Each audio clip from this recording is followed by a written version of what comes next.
Hey, what's up everyone? Hope you're all having a great day. So Blizzard just released their mid-season update for Season 8, and with it came some unsurprising changes like the nerfs to Mauga, but it also came with some somewhat surprising changes as well. To start, Mauga received a ton of nerfs, which probably comes as a relief for much of the community. I think it's safe to say that people were pretty tired of seeing Mauga, and even though the changes were probably a bit excessive, I personally wouldn't mind his absence for the rest of the season, and I have a feeling that the sentiment is shared among many players. It was kind of funny to see that towards the end of the midseason, it was quite obvious that players were so tired of Mauga that they were trying their best to avoid playing him at all costs, despite him being the exciting new hero and the best pick. I and many others have talked about Mauga being fundamentally difficult to balance due to his design, and I think the nerfs reveal a bit of why that's the case. Without a doubt, the changes affect Mauga's gameplay quite drastically, but if you look at the changes to the numbers themselves, while they may not be insignificant, they aren't huge either. The list of nerfs is pretty big, but the individual changes themselves are, relatively speaking, pretty small in comparison to the effect that they have on his gameplay. With just this list of changes, Mauga goes from being one of the most overpowered heroes ever to instantly being somewhat niche.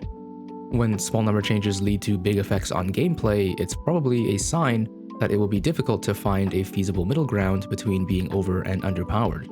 One of the major examples of this phenomenon would be Roadhog before his rework, where most of his power came from his one-shot potential on his hook, which meant that the difference between him being over and underpowered was the difference between 199 and 200. Essentially, when major parts of a hero's gameplay loop are matters of do or do not, it's not possible to balance those specific parts, because a state of balance doesn't actually exist. When it comes to Mauga, I think something similar happens. A lot of Mauga's gameplay relies on his ability to spam his chain guns, often trying to burn through the enemy tank's resources. If he does win the resource spam war, then he's obviously going to be very oppressive. If he doesn't, then you might as well pick somebody else. While I'm happy to see the nerfs for now, I have a feeling that the devs will soon try to give him some compensation buffs, and my guess will be that they will struggle to find a spot where he's both strong and not overpowered. Roadhog is the other tank that got nerfed this patch, since before the introduction of Mauga, he was achieving some pretty crazy win rates, I believe as high as about 54%. The nerf is pretty small, where he now gets slightly less total healing from his Take a Breather, and I think the nerf is justified because of how strong he is, especially when Ana isn't being played against him. Orisa has surprisingly received some major buffs. She no longer has any fall-off damage, and her Fortify interaction with Mauga has completely flipped around, eliminating Mauga's previous ability to crit through Fortify. Orisa was one of the answers to the Bastion meta of last season, but now that Bastion isn't being played as often, I suppose the range buff is an attempt to make Orisa a bit more useful and interactive beyond just being a damage sponge. Regardless of whether or not it was necessary, I think most of the community is kind of rolling their eyes a bit at the Orisa buffs, because Orisa metas just kind of feel lame, where not only does she not die, but she very effectively shuts down aggression, and as such it results in relatively passive gameplay across both teams. Orisa's main job is essentially to stop you from trying to do anything too creative and force you to look at her big horse-shaped body.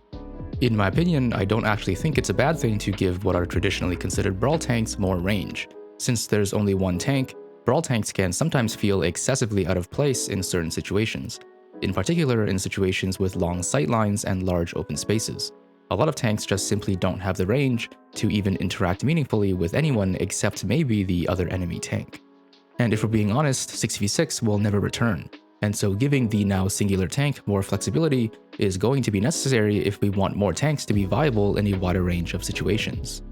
As crazy as the Orisa buffs sound, I don't think it's going to be that big of a deal, since Orisa's base damage isn't particularly impressive anyway, but you will probably see her much more often since most of the community just picks based off what got buffed in the previous patch. Sojourn is another surprising buff this patch. Her railgun charge now no longer decays below 25, which in theory should increase the impact of her railgun since she'll be able to fire a high charge shot more often. The change is rather surprising since Sojourn is on paper the best DPS, or perhaps one of the best DPSs in the game already. If you take a look at the top 500 leaderboards in any region, Sojourn is a top 3 pick for a very large portion of top 500 players, alongside Tracer and Widowmaker. The reason for this is rather intuitive. Sojourn is capable of reliably securing a ton of value, provided you're able to hit railgun headshots consistently. Since the majority of top 500 DPS players are going to be quite mechanically excellent, This allows them to take advantage of high skill ceiling heroes effectively. The reason for the buff is likely to make Sojourn slightly easier to play for less mechanically skilled players. Sojourn underperforms at most ranks, other than the very top, because of her reliance on mechanical ability. In some ways, Sojourn is like a safer Widowmaker without the scope, but with more mobility. Widow is already quite mechanically demanding, but Sojourn is in some ways even harder to play because her quote-unquote one-shot is available significantly less often, and as such, you need a very high accuracy in order to justify playing her over another DPS. I myself don't play Sojourn for that very reason.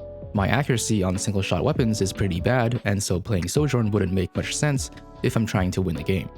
Another potential reason for buffing Sojourn in this specific way is that it might be an attempt to mostly buff Sojourn only for lesser skilled players. If you're super experienced with Sojourn already, then you're probably playing aggressively enough to where your charge rarely has an opportunity to fully decay. But if you're less confident with Sojourn, then it's likely that you're going to be playing a bit more passively, and therefore you might be able to benefit from the residual 25 charge. In reality though, I think Sojourn will always be a mechanically demanding hero as long as her overall design stays the same.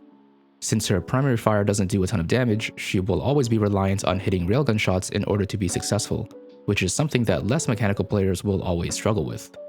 If the goal is actually to make Sojourn easier to play, I think it's inevitable that the only real way to do that will be to shift the attention away from her railgun and make her primary fire a bit more useful beyond just for charging her one-shot. In the support role, Ana's anti-nade has finally received a nerf to its duration, which should help to make tanks feel at least a little bit less annoying to play. Although in general, I would say that anti-nade does need to be addressed. In the current state of the game, it would be quite risky to nerf it any further, without changes to other heroes.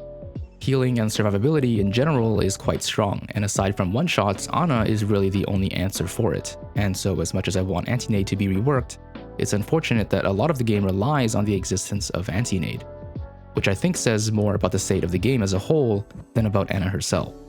Some players have suggested damage and healing nerfs across the board, as well as changes to general survivability, which would have the goal of allowing non-one-shot heroes to make more meaningful progress. A solution like this would also have to either remove or somehow significantly reduce the power of one-shots and burst damage in general, which personally I would welcome. Lari is the third major buff of this patch, and she can now continue to charge her solar rifle while also healing, which allows her to much more effectively weave her healing and damage. She also received an ammo buff, which combined with the other buff increases the total uptime of her DPS. And finally, Lari's ult also now no longer has damage falloff on the Sunstruck explosion. The reason for the buffs is once again most likely because Lari has been underperforming. Other than the nerfs from last season, some people say that the reason for this might be due to the recent metas not being favorable for her playstyle, especially during the Mauga meta, a hero that Lari doesn't really do much for or against. Some players, especially those not in favor of DPS support playstyles, will obviously dislike the buffs, but to be honest, I don't think the buffs are actually going to do that much, other than make Lari feel a bit better to play. Since the nerfs, Lari has been pretty underwhelming, and even with these quality of life changes, Lari is probably going to feel mostly the same for the vast majority of the player base. The only players capable of really taking advantage of the increased ability to weave her healing are probably those with good aim already, which isn't going to be very many people. And that's pretty much every significant change for the mid-season patch.